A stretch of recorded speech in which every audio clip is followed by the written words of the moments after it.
Welcome to the session. Sorry, had a little bit of technical difficulties, but I think we are here now. Okay, so we're going to get started. Before I turn it over to our presenter, this is for the session, A New Way, a book overview and application. My name is Mary Jo Pigo. I'll be the moderator for this session. Before I introduce our presenter, I have a few items to share with you. Please note that we're in a Zoom meeting and you have both video and audio microphone capability. We ask that you keep your microphone muted unless you're interacting in some way, for example, during Q&A. Please take your cues from the presenter and from me so that we can create a productive environment for all. If you have any questions or comments, please enter them into the chat box. As time allows, we'll share your questions with the presenter. And you also may use the chat feature to share thoughts with the presenter and or each other. You also have the ability, I believe, to post reactions, thumbs up, etc. on your video, and feel free to use those as appropriate. Thank you for being with us. We hope you enjoy the session. And it's now my pleasure to introduce our presenter, Sudie Whalen from the American Institutes for Research. Thank you so much, Mary Jo. So I'm going to go ahead and jump in since we're a couple minutes behind. Thank you, Mary Jo, for helping us resolve that technical issue, by the way. Okay, so what we're going to talk about today is the book A New Way, which I have right here next to me. It's got little stickies and stuff all over it because I love this book. But it's all about how to add in faculty learning communities into your at your local college campuses, and how to create learning communities that function, that work, and that are supported by data. And then by the time we get to the end of this session, I'm going to have a good surprise for all of you. So I'm Sudie Whalen. I'm with the American Institutes for Research. I've been working with professional learning communities, communities of practice, and just collaborative team building for quite a number of years. My background is in career technical education, in addition to equity, andragogy, adult learning theory, and faculty, and not just faculty learning communities, but all collaborative teams. We're going to be talking about this specific book, A New Way, and it's called Introducing Higher Education to Professional Learning Communities at Work. I don't necessarily like using the phrase professional learning communities when we're talking about faculty learning communities, although that is the phrase used in here. And the reason for that is simply because faculty learning communities predate professional learning communities. They are around before PLCs were, and so, but then somehow K-12 kind of adapted to becoming more collaborative and working in collaborative teams as a way of doing business.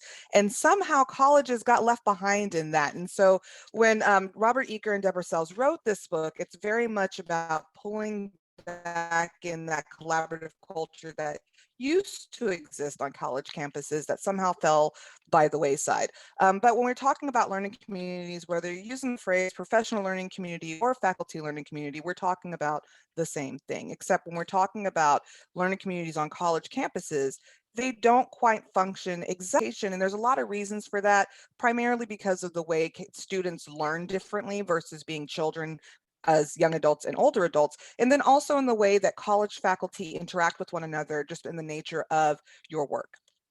So let's talk about our focus today. We're going to look a little bit at the 3 big ideas of learning communities. We're going to talk about the culture shift needed.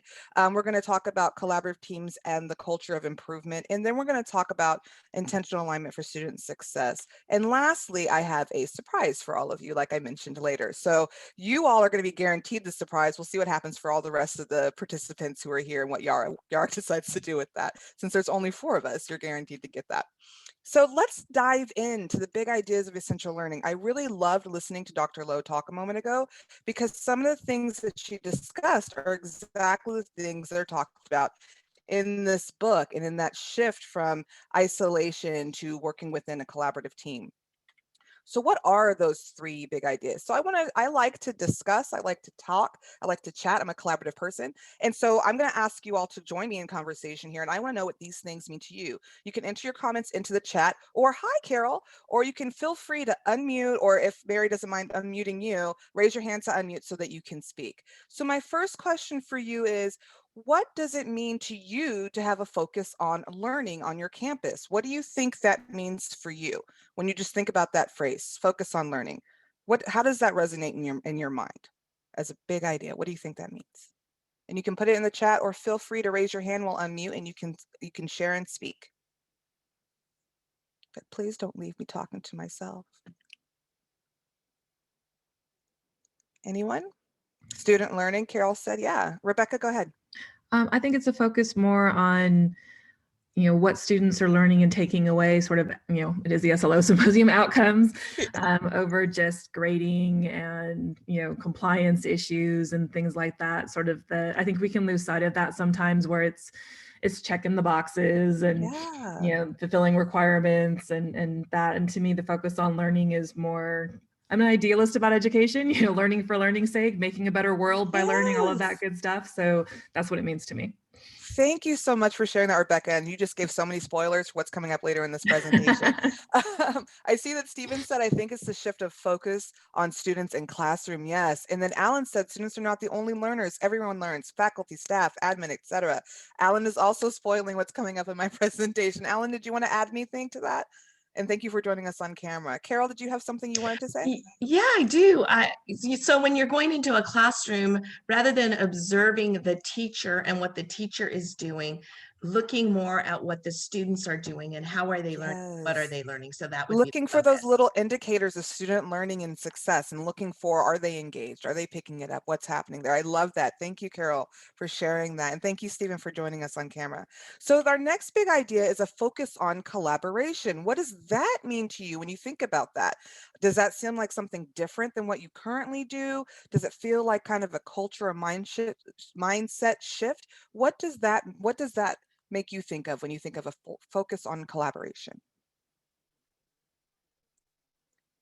No worries, Rebecca, no worries.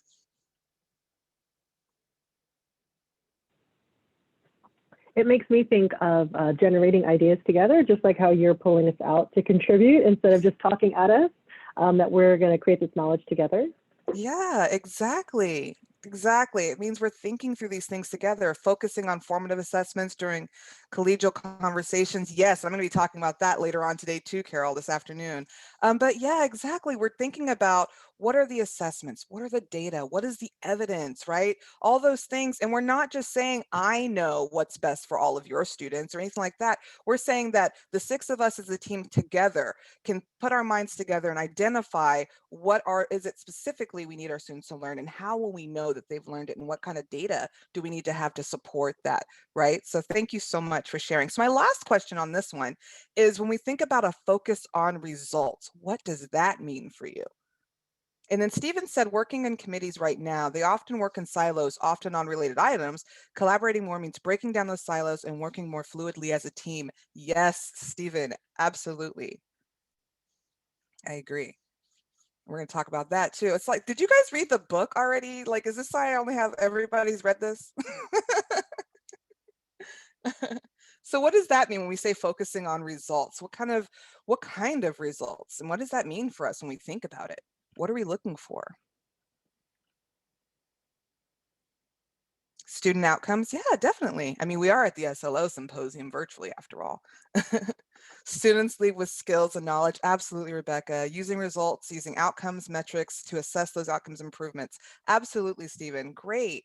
So when we talk about that first big idea, right, the focus on learning, the core focus of the learning community is learning, right? But we're not just talking about only us learning or just the student learning, right? We're talking about a shift of a literal culture shift from focusing on teaching and just making sure we're delivering the information to focusing on a culture of learning. I like the phrase from the, it was a basketball coach from North Carolina. He used to say, he actually has a book that says, you haven't taught until they've learned, right? And so we're thinking about that culture of learning. And so when we think about that, that's learning for students, it's learning for faculty, and learning for the institution as a whole, like I think Stephen or Alan mentioned earlier. So in the book, one of the things that Eker and Sells say is the goal is that each graduating class learns more than the previous graduating class. In other words, we envision the institution itself as a learner. Over time, it continuously learns how to produce more learning with each graduating class. That makes sense, right? Because as we're continuously improving, of course, our student outcomes will improve over time. And so then our students themselves end up being better and having more opportunities as a result of that. Any questions on that before I move on to the next big idea? Nope. Okay. Alrighty, so our second one is capturing that culture of collaboration, right? It's that structure of embedded collaboration, faculty-led and student-focused. And when I say faculty-led, that's not to say administration's not involved, they're not included. We're going to get to that in a minute. But it means that the faculty has to be the ones who are leading the investigation, the discovery, even the experimentation to understand what students need, because they are the ones working directly with the students, right?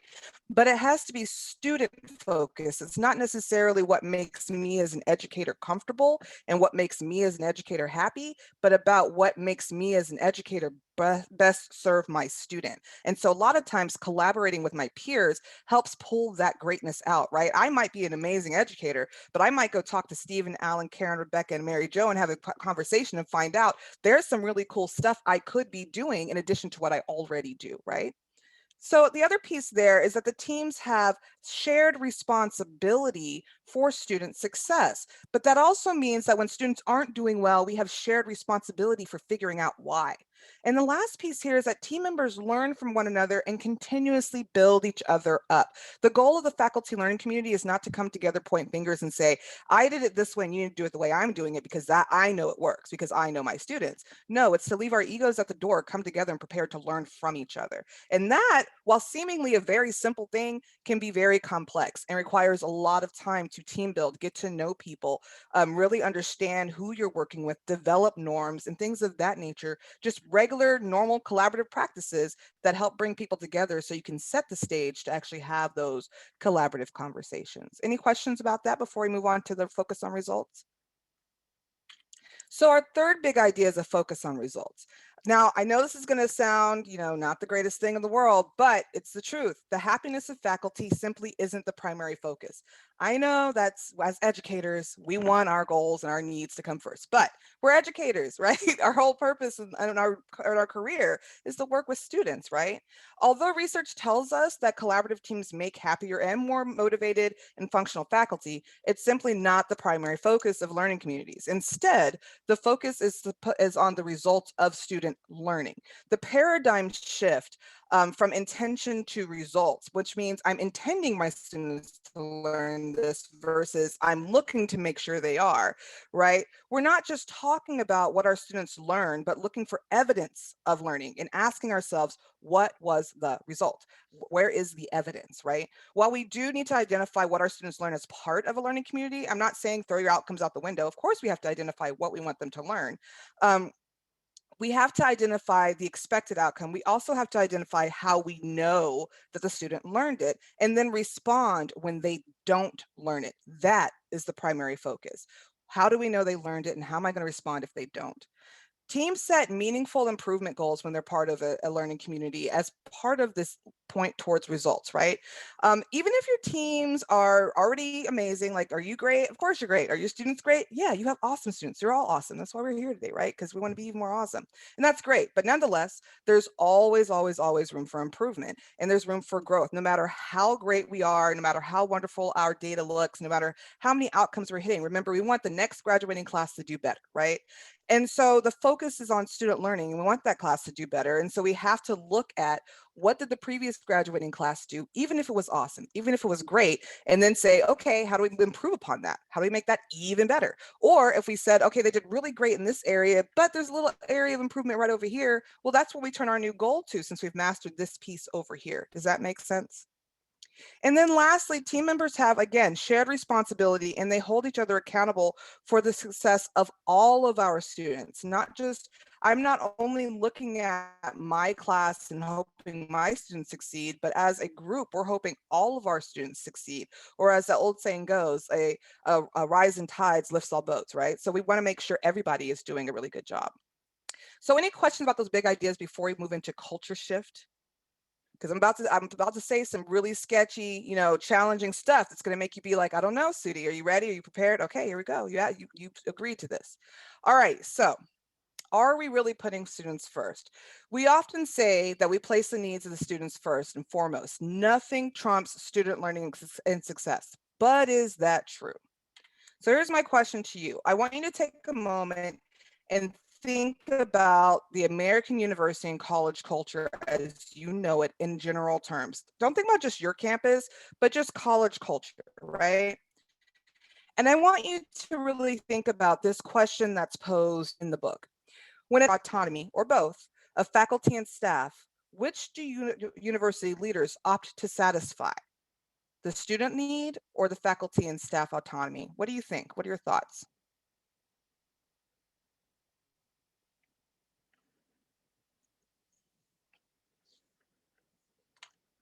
And you can raise your hand and unmute if you'd like, if you want to just speak, or you can type into the chat, either one.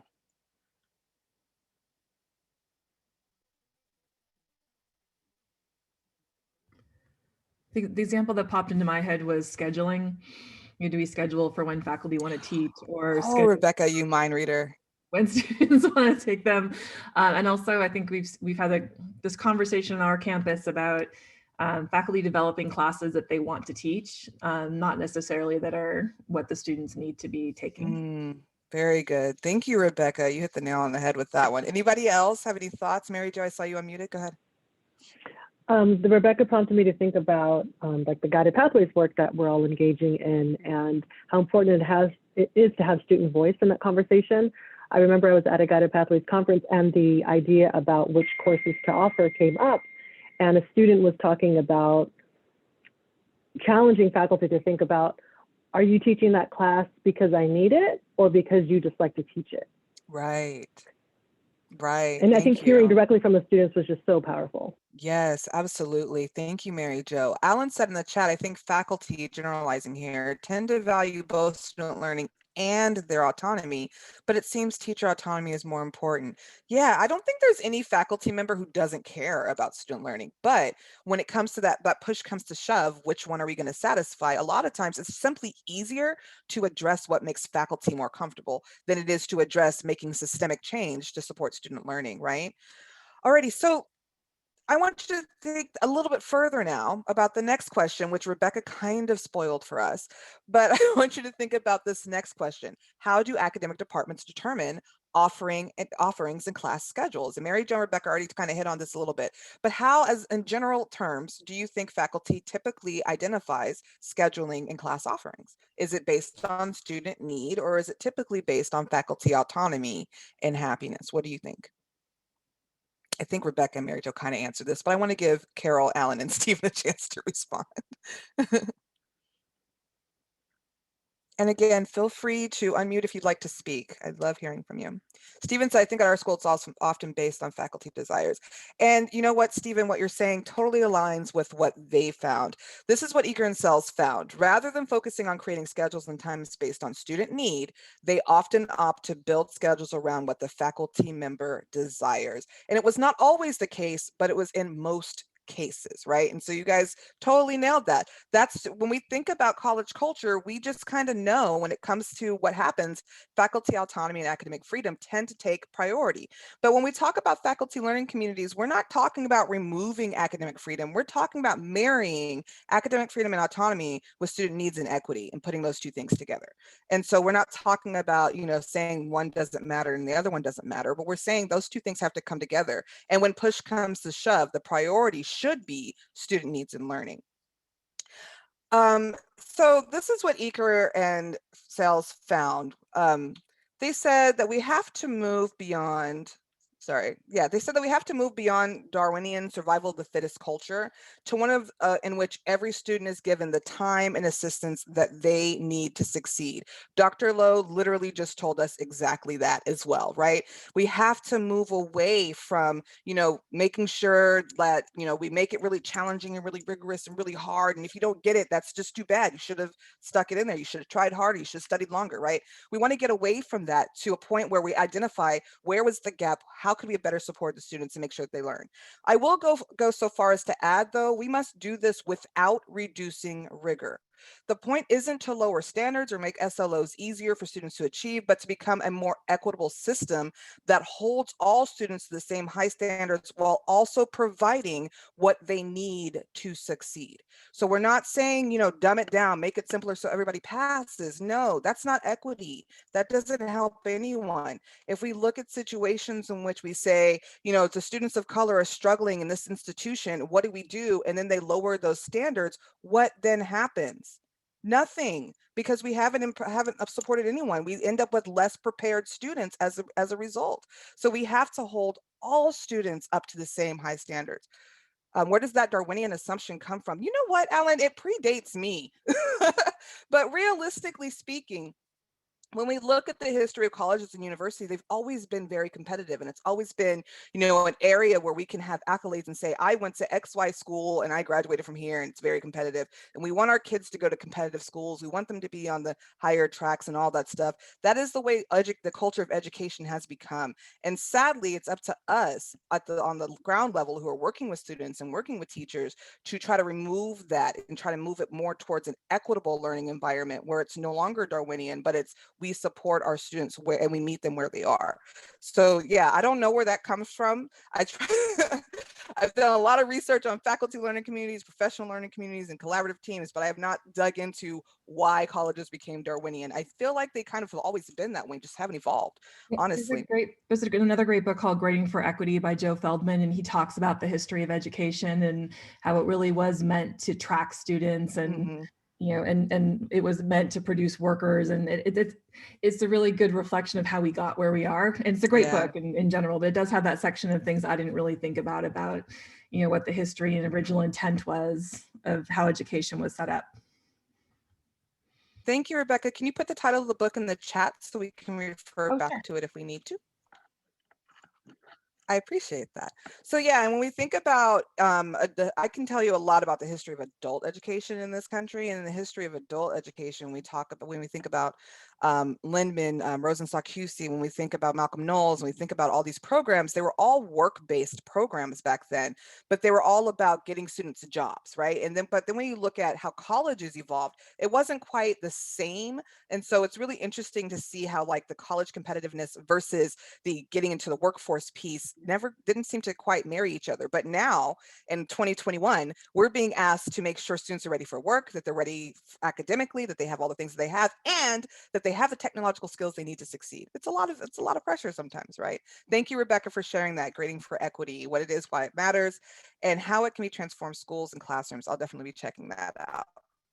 So let's get further into this culture shift conversation. So when we're talking about the culture shift of the faculty learning community, we're talking about going from isolation to collaboration, right? And I think Alan mentioned earlier about all the committees, and at the state level, I was in a meeting last week where we were talking about various communities of practice that are going on all over the state.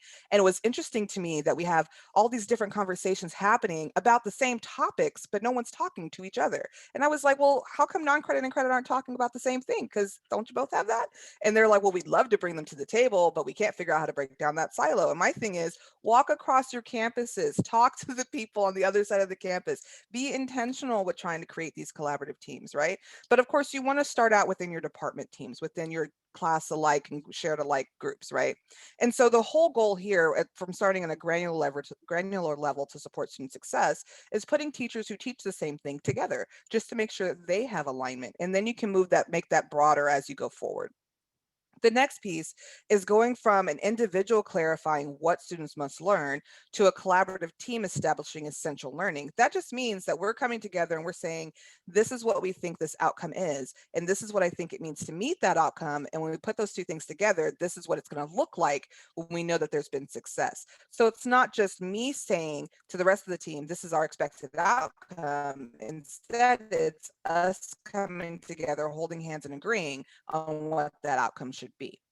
Another shift we have is going from individuals attempting to discover ways to improve to collaborative teams helping each other improve. Because when we help one another improve, you know, we all build up together, we all grow together, we all become better together. But the thing is, you might see something that I don't see, and I might see something that you don't see. And there's going to always be pieces and elements of things that we can learn from one another. And so instead of me trying to figure out how I can improve all by myself, I can work with my collaborative team and we can all learn together. And then we all improve and from learning from one another.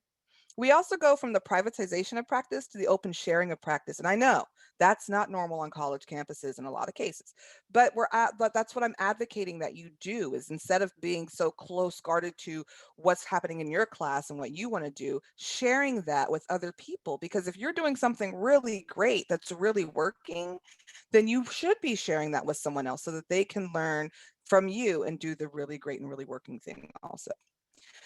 And then we go from decisions made on the basis of individual preference. This is what I want. This is what makes me happy. This is what meets my needs, to decisions made collectively by building shared knowledge and best practice. Now, that's not to mean every single decision that a faculty member makes for their class has to be collaboratively decided. That is not what I'm saying. That would take away in academic freedom and autonomy, and we don't want to do that. But what I mean is we're agreeing on what those outcomes are. We come together to peer review what we're going to be doing, whether it's lesson charrettes, we're sharing data, whatever, and then we're sharing what we plan to do and we're accepting a feedback. That doesn't mean that I'm going to teach something specifically because Alan told me to. It means that I'm going to come to Alan to share what I'm intending to teach. Alan's going to give me feedback. I can choose to make adjustments based on Alan's feedback to improve my lessons. And then we go back and forth. And then I do the same for Alan. He shares his lesson and then I can give him feedback. He can apply that. And then it's even better in the end, right? And then at the same time, by doing this, we can identify if there's gaps in our instruction, if there's something that Alan is covering, because we teach the same class, don't forget, that Alan is covering that I want to start covering, that I'm not covering, right? And I could say, oh, Alan's hitting that, and that's really going to help hit that outcome. Maybe I need to include something like that in my lesson. And so it makes us have to collaboratively look at building that shared knowledge and understanding. Sylvie said, adding colleagues who teach the same course on our Canvas shell has helped our department be more transparent and collaborative. That's awesome. Thank you, Sylvie, for sharing. And then when we look at going from, this is I'm going to be very honest with you. When I was first beginning working in a learning community, this last one was the hardest for me. Going from the assumption that these are my students to the assumption that these are our students. I had to trust that my teammates cared just as much about my students and their success as I did. And that's what I had a hard time with, because sometimes we'd be looking at the data and I would get defensive and I'd say, well, no, this student has a child. They can't come to class on Thursday nights because they don't have childcare. There's a reason why their scores are the way that they are. But then when we start digging deeper and removing that defensiveness, we were able to figure out where we need to resolve issues. In our case, some of those issues resulted in changes to our attendance policy so that we could allow for blended learning, so that our students didn't have to be physically in the seat in order to still submit assignments and keep up with class. These are small little tiny things that affect equity, that affect students' ability to succeed. We also made changes in the way we delivered our class curriculum. We made changes to what our expected outcomes were and identifying what were those essential standards for us.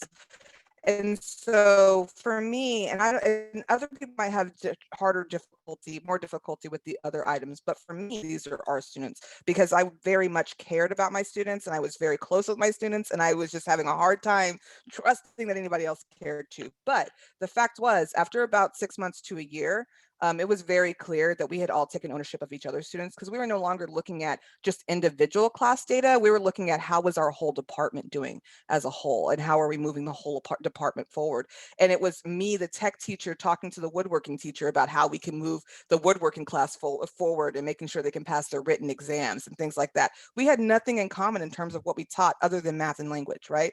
So there's just so many things to think about, but there's a certain level of trust that is required to do all of these things in terms of that culture shift. And so that's why I do want to again repeat that team building and trust building is necessary for this to be successful. Now, I do have a question for you all, because I've been talking for a while. Which of the items above stand out the most to you, and why?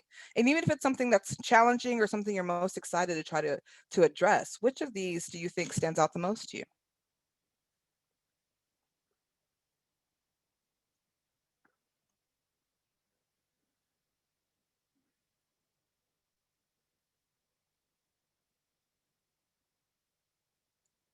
And again, you can unmute and share if you would like. Hi, yeah. I think the last, this is Stephen, I think the last one kind of stands out to me because we've been talking about implementing guided pathways in our institution a lot. So there's been a lot more focus on the students going through it as a group, as cohorts, rather than individual courses, and focus on the programs more than so one of the things that's been kind of pushed, like I said at our meetings, especially our learning outcomes meetings, is students, because students take programs and not courses. They take groups of courses essentially. And so because we want to shift our attention from looking at individual course learning outcomes to focusing on analysis of program outcomes and how students are moving through programs. So that was my piece. Thank you for sharing, Stephen. Yes, absolutely. That is moving from, and it does kind of go together. When we think about that last one, that open sharing of practice and things like that, it does kind of all go together, and it is a significant shift. And when you are implementing all these new initiatives, having to wrap your head around that can be a little overwhelming. In the chat, we did have some comments here. Carol said feedback that impacts and improves results. Rebecca said open sharing, and Sylvia agreed, open sharing. Thank you all so much for sharing that. So then let's think about leading culture change. There's no one size fits all approach. I regret to inform you, that's just not a thing. When it comes to leading culture change on your campus, it really depends on the specific needs of your students and your staff and where you currently are in terms of collaboration. If from the colleges that I have spoken with across the state, some are doing some amazing stuff in terms of faculty learning communities. They've already got this stuff going on, but then some are like, we just don't collaborate. Like I go to my class and I don't see anyone else except for the occasional department meeting. And some people don't even have to go to that. So, there's not a one size fits all approach because it really depends on what's happening at your campus. But effective leadership is absolutely required. In the book, Eaker and Sells say it's unreasonable to think that culture change in any organization will simply bubble up from the bottom. One of the greatest ironies of organization life is that the quality of bottom-up strategies and innovation depend on the quality of top-down direction and leadership. What that means is teachers cannot be empowered to do what they need to do if they don't have good leadership coming from the top. And so that's why it requires what we call the simultaneously loose and tight approach to leadership. And they have an entire chapter talking about that. But you have to be loose enough to allow faculty to lead the direction of their teams, maintain their academic freedom. But you have to be tight enough to envision values and commitments, while also being loose on approach and tight on results. So it's a balance here when it comes to distributive leadership. You have to enable and allow faculty to do what they need to do while not letting them completely run amok and move away from what the overall institutional vision is, right? So when we talk about the top-down, bottom-up leadership, we're talking about the top-down being that you need to articulate with clarity what the core mission is and hold faculty and staff accountable for making sure they're aligning with that mission. It also means being explicit about what priorities are in which that are expected to guide decision making. If faculty doesn't know of these priorities, if they don't know what the mission, vision, and commitments are, if that's not being relayed to them, they can't adequately plan to help meet that mission, vision, or commitment for that. But then there also have to be some bottom-up happening here too. Improvements simply do not work without the buy-in of those implementing changes. If we're asking faculty to develop learning communities to come together to improve student learning outcomes, they have to be allowed to do that, but they have to buy into the process too.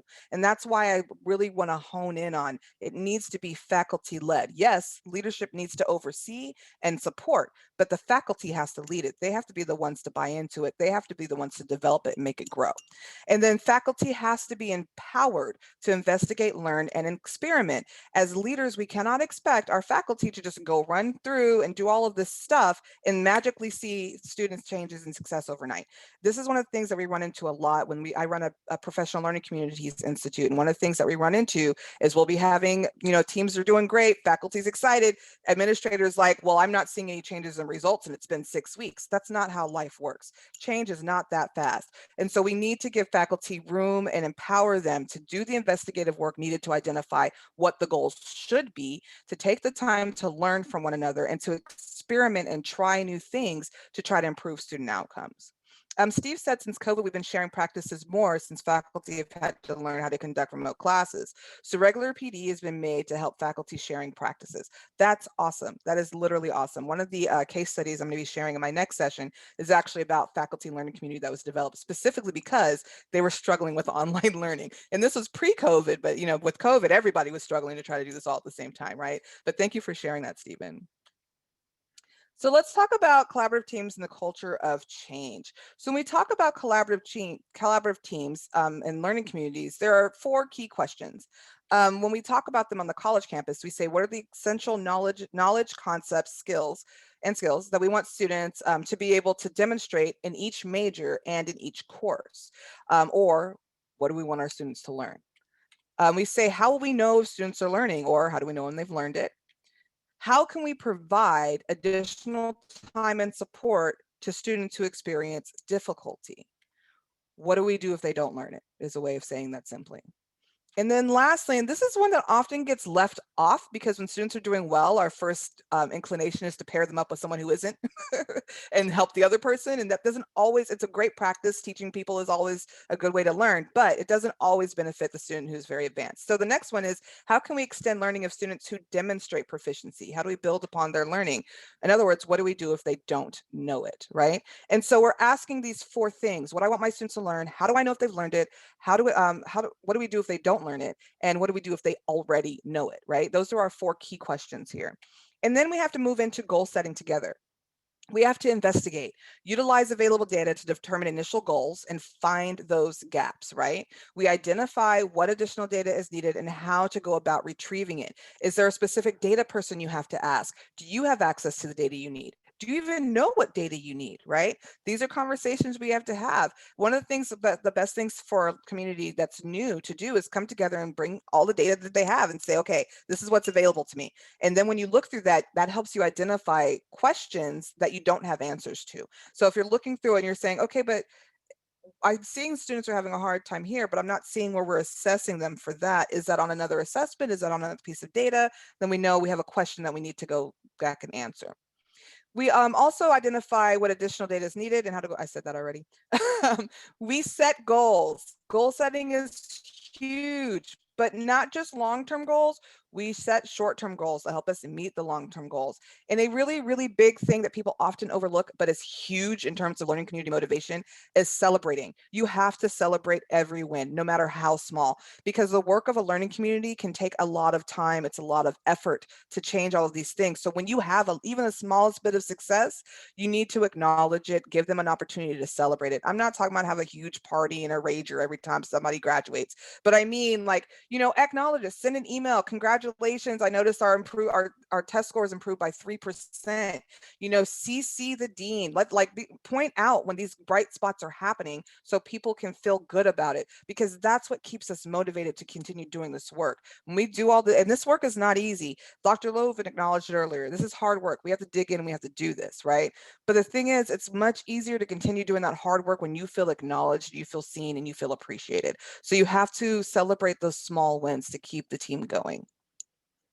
Rager, I've never heard that word being used. I'm not going to talk about that right now. Sure, Alan. Maybe not in a professional setting, but so then we talk about when we're setting our goals, what is our overarching process here, right? The goal is to have a data-driven continuous improvement process where we first analyze and collaboratively collect and analyze data. We identify our areas of strength and future focus. We establish goals. We participate in collective inquiry, which means we're seeking out best practices. This is basically an ongoing action research project, if we're being honest. We establish tasks, activities, responsibilities, timelines, and resources needed for us to meet our goals. We then implement process, carry out action research, conduct formative monitoring, and adjust as needed.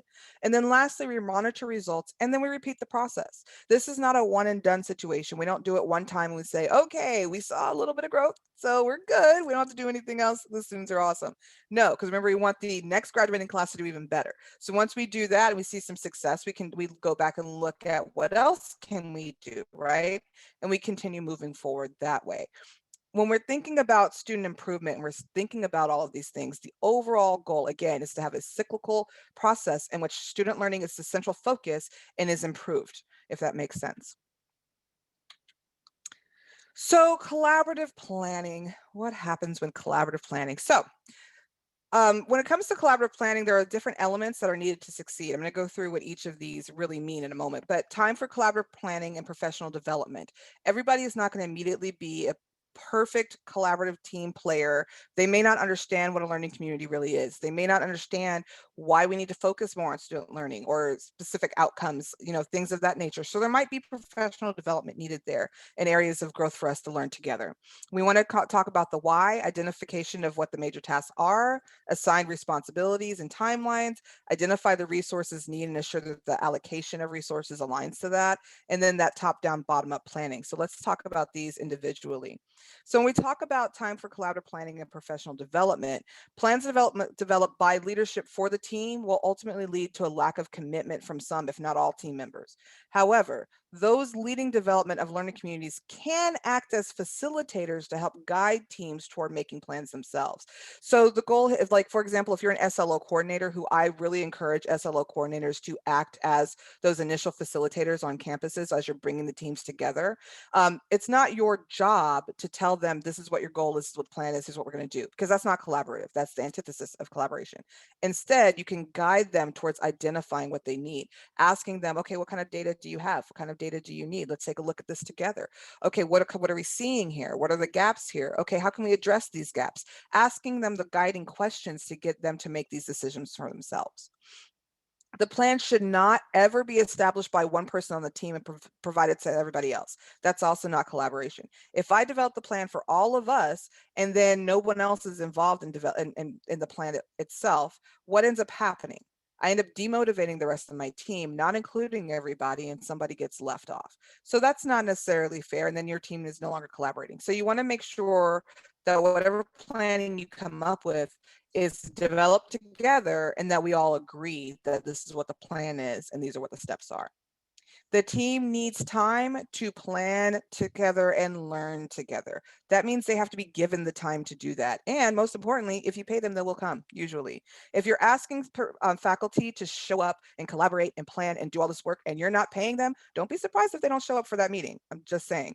I know sometimes budgetary constraints and concerns are serious, and sometimes it's like, I don't have the money to pay all my adjunct faculty to do this.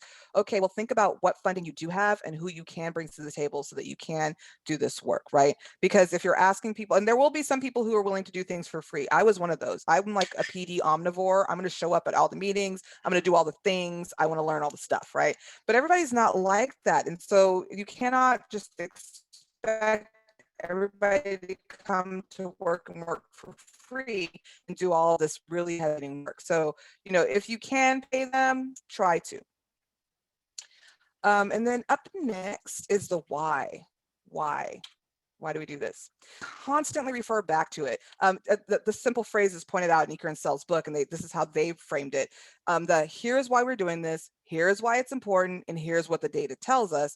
Therefore, we've collaboratively set these goals that, if accomplished, will have a positive impact in these data and help us become the kind of college we said we seek to become, right? And so that's a long phrase. You can rephrase that however you want, but ultimately you're going to say, our goal is student learning outcomes. We looked at this data. This is how we set up this collaborative goal. And we all agree we're going to do this, because there's going to be a point in which, and I'm just being honest, someone on the team is going to become frustrated. Someone on the team is going to feel like, oh, we've been doing this for so long. This is really hard. It's a lot of work. And that's where they need to be reminded, hey, we looked at that data. That data showed us there's a huge gap. We agreed that we didn't want students graduating next year to have the same issue. So we're tackling this together. Are you still committed to doing this work? Because normally when you point it out that way, people aren't going to be like, no, I don't care about student learning anymore. Like, who's going to say that? Nobody. Instead, they're going to be like, you know what, you're right. It's just sometimes it's frustrating. Sometimes it's hard. And you have to give people space to acknowledge it is hard work. You don't want to shoot people down when they say, this is really hard. I'm getting frustrated. I'm not sure what to do. Instead, you ask them, what do they need? How can I help you? How can I assist? Let's get through this together. Just acknowledge that it's okay to feel overwhelmed sometimes. It's going to sometimes feel frustrating, but we have to work together and we have to move forward together. You don't want to leave anybody behind or make them feel belittled because they felt frustrated or because they felt overwhelmed. Identifying identification of major tasks. You want to identify the specific steps needed to accomplish the goal. A lot of times we set goals and then we don't think about how we have to get what we have to do to get to that goal, and then we act surprised when we can't meet the goal. So when you're setting the goal, you want to think about, okay, my goal is to increase student learning outcomes by 10%. What do I need to do to increase student outcomes by 10%? Does that mean I need to provide additional tutoring time? Does that mean I need to provide additional feedback and support? Does that mean I need to increase the level of access my students have to me in terms of office hours so I can support them? What does that mean? And so we need to identify the specific steps, right? The how we're going to get there. We also want to assign responsibilities. Each specific task needs to be assigned to a person, and it should not be one individual being solely responsible for accomplishing the goal. That's not collaboration. We don't want to see Mary Jo's name on the whole timeline and she's the only one doing anything, but the whole team gets to take credit. Because what's going to happen? Mary Jo's going to be annoyed that she gets stuck doing everything. She'll probably do it, but she's going to talk about y'all later behind your backs. And then next year, she's going to be like, I don't want to be on the faculty learning community anymore. Not just kidding. Mary Jo would never act like that. But the fact is that people feel resentful when they get tasked to do everything. Even people like me who are always quick to sign up for stuff, when I start realizing my team's not supporting me anymore, I feel frustrated and I feel left out and I feel like I'm stuck doing all of this, right? So you want to make sure that the whole team is involved in meeting the goal, and that whatever the tasks are assigned to multiple individuals and that they're given chances to work together. You also want to identify the goal timeline and include expected completion of each task. So if I'm saying by the end of next year, I'm increasing learning outcomes by 10%, then I need to be able to identify at what points am I doing the tasks it takes to get there? What are my checkpoints? And I'm also looking at, am I meeting my goal in between time? Because if I'm giving myself a whole year, there's got to be points at which I'm saying, okay, it's been 2 months. Are we seeing any increase? It's been 6 months. Have we seen any increase? It's 9 months. Have we seen any increase? And because I'm checking all the way along the line. I'm not going to wait until the whole year has ended to see where we are and then be disappointed because nothing happened. Because again, we identified those steps and tasks that we needed. We said who was going to do it. And then we created a timeline so we have moments so we can come in and check and see what we're doing. This one's really important. Identification of resources. You want to identify the resources you need to accomplish your goal and work with leadership to acquire said resources. However, you have to be understanding that budgetary constraints might require your team to wait or choose a less expensive option or alternative, right? So we have to, and this is where that top-down, bottom-up piece comes.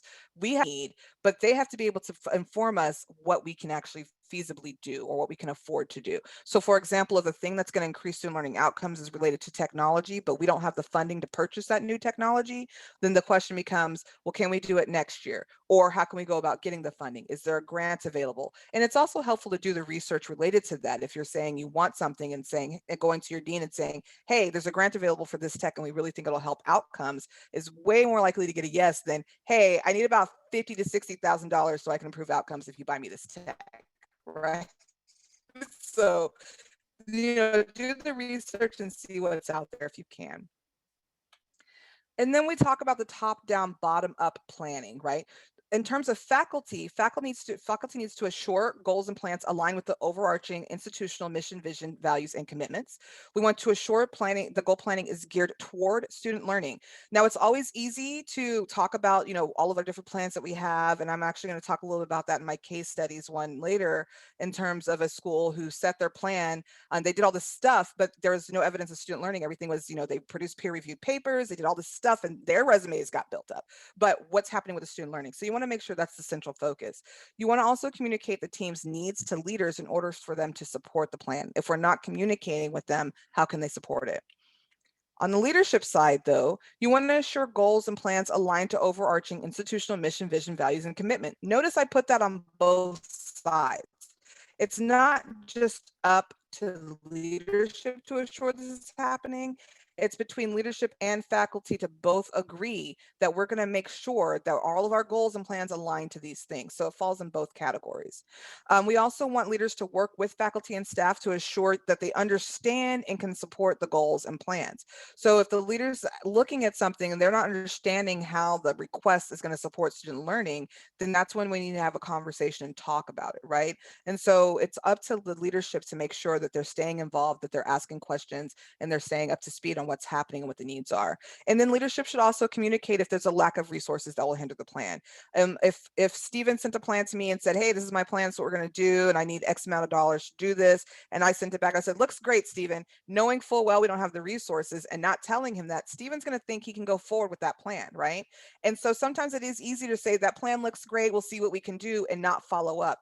But if we know up front we don't have the funding to support it, then I need to come back to Stephen and be like, this looks great. Unfortunately, we don't have the plan, we don't have the funding to do this software right now. Is there a different alternative we can use, or can we pause this, put a pin in this until next year and focus on something else? So that can, and that seems like such simple communication, but that's where communication breakdowns happen, when we don't want to say no, and we want to support everything. We don't want to say no, so we just say, okay, sounds great, good luck with that, and then people end up flailing and trying to figure out why something isn't working. So communication has to go both ways.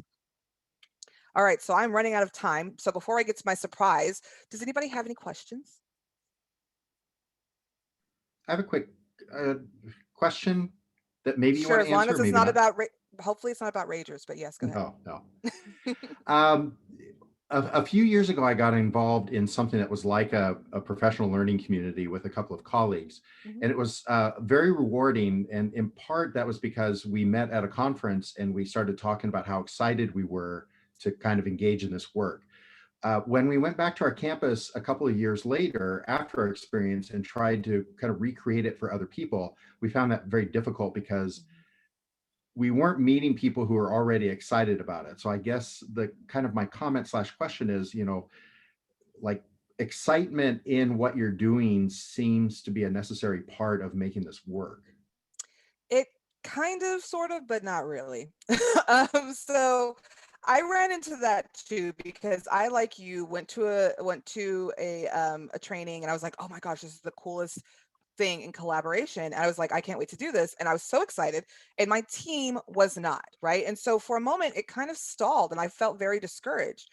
But then when I started thinking about why I wanted to do this, it wasn't because I just wanted to hang out with my teammates, my colleagues. It was because I really wanted to see student learning improve. And so when I came back to my team and I said, look, we don't have to do it this way, but I feel like we should really collaborate so that we can all improve our student outcomes. And I was like, can we just like talk about it? Can we meet more, whatever? And so as we started meeting, I realized that part of our problem is that we were all a bunch of know-it-alls who didn't know each other personally that well. And I don't mean that to be funny. Like, we were all a bunch of people with high-level degrees who just thought we were we were hired for being experts in our field. We're all career technical education teachers, right? So we know what's best in our field, which doesn't make us the best teachers, right? And so when we came together, what I realized is that we had to focus on team building. So we literally spent, and Carol knows this story because she's known me for a while, we literally spent 6 months solely focusing on team building. And once we got our team wanting to come together and collaborate, getting them to collaborate on student learning was much easier. So it was literally, in the beginning, it was like meeting once a month for an hour. We always had snacks. Literally, food was a norm because the timing of our meeting was when the daytime faculty was just getting done and the evening faculty was getting ready to start. And that was an in-between window and everybody was hangry. So we started feeding people. But we'd make sure like everybody come together, we'd have dinner, we'd talk, we'd play a game. We'd always do some kind of team building activity that was about education, though. It was very focused. And so we would get to know one another, get to know our backgrounds, get to know more about our classes and our students through that team building. And then it wasn't as hard to get them to focus on student learning, but you have to get them to want to come to the table. And the other piece about that is also, if you're a faculty member trying to pursue this, you have to bring leadership on board, because and that leadership has to give you and empower you with the ability to pursue this. And so if it becomes a thing like Alan's just trying to implement this thing that Alan wants to do, people aren't going to be as excited about it. But when it comes to, hey, Alan has this great idea, I've talked to Alan about it, Alan and I would like to work with whoever wants to volunteer at first to be a part of this collaborative team so we can see if it improves, then we have a grassroots thing that starts up and is supported by leadership. Does that make sense, Alan? And what you're talking about is very common. That happens a lot. People get excited. They go to things like this and they go back to their campus and they're like, no one wants to play with me. I don't understand. So yeah, start with that team building and just bringing people together and then move the ball forward from there. And, my experience is in K-12. And so also building those teams, starting small, like maybe with one grade level. High school would be maybe just the English department.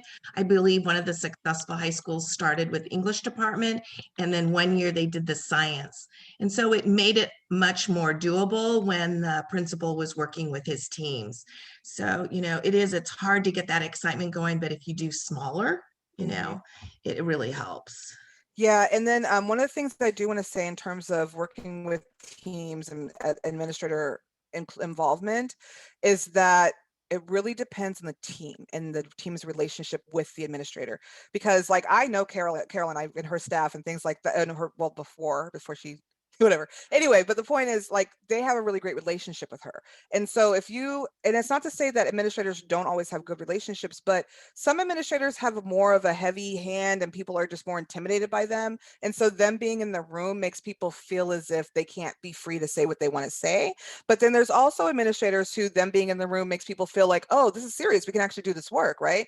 And so you really want to gauge your team's relationship to that leadership and identify if that works. And it's always great that at that kickoff meeting when you first get it going to have the dean or administrator there to make sure that they're demonstrating that they support that. But whether or not they should be at your future meetings really depends on how comfortable the team is. I know when we were doing this, our administrator was there at first for all of our meetings, and then it got to the point that no one would talk when she was there, but the second she'd leave the room, everybody had so much to say. And so I basically was like, can you stop coming to the meetings? But she was very, very kind about it and was willing to do so. So yes, thank you for asking that question, Alan. That was a really good question. It's something a lot of people run into. So I'm glad you talked about that. So now time for my surprise. I have surprises.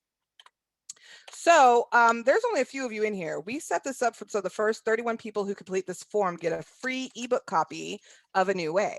Oh my goodness. I know. So you don't have to buy it for yourself. So you can either scan it or let me get the code for you and pop it into the chat because I copied that this morning so I wouldn't forget. So you can scan that with your phone if you want to do it on your phone, or if you go to the chat, you can just follow the link here and you can fill the form out there. And so all you need to do is put in your name and your email address and agree that we're going to give Amazon your email to send you this book, and you can have this book for free. And then so I'll leave it up to Yark to figure out who he's going to give the remaining books for. But yeah, you can absolutely get this book for free. It's the ebook copy. We're not going to send you the hard copy, unfortunately, because then we have to collect your addresses and it's too much PII and we don't want to be responsible for that. So yeah, if you want to read the book and go through all of it, everything that I've covered in today's session is covered in the book and then some. There's a lot of great information in here. If you come from K-12 or have done PLCs in K-12 and then you're interested in learning how that is similar but different on a college campus, this is a great book to look at or to read. Not just look at, don't just look at the pages, but read it to read so that you can see where the differences really lie. And a lot of it has to do with just teacher autonomy and academic freedom, but there are some differences and there's a lot of similarities, but especially in terms of leadership, leading the teams, facilitating the teams, and making sure that the teams are moving along. It's a really, really, really great book. I like it. As you can tell, I've flagged it all over the place. I've written in it. I annotate. I write in my books. I'm sorry. I'm one of those people who cracks the spine. Alan approves. Thank you. So we are right at time, I think, but thank you so much for being here. Please make sure to claim your free copy of the book. I'm going to be sending Yark the email addresses and everything in the morning, so you should see them. We said within 10 business days to give us time, but he said he was planning on doing it on Saturday, so we'll see what happens. So thank you all so much for being here. It's been great collaborating with you in this past hour. Please don't forget to get your book and have a great rest of the day. And thank you, Mary Jo. Thank you. Yeah, thank you so much, Sudie, for the presentation. I just have a quick housekeeping, just to let you know that we have a break for about 15 minutes. The next breakout sessions start at 11:30. Sudie's doing another breakout session. We encourage you to log in about 5 minutes early to be safe, and thank you for your patience. We're having some unexpected technical Zoom issues, but hang in there. Thank you for attending the session. I believe that there's going to be an evaluation that gets sent out at the end of the day, so keep an eye out for that, and enjoy the rest of the conference. Thank you. Thank you.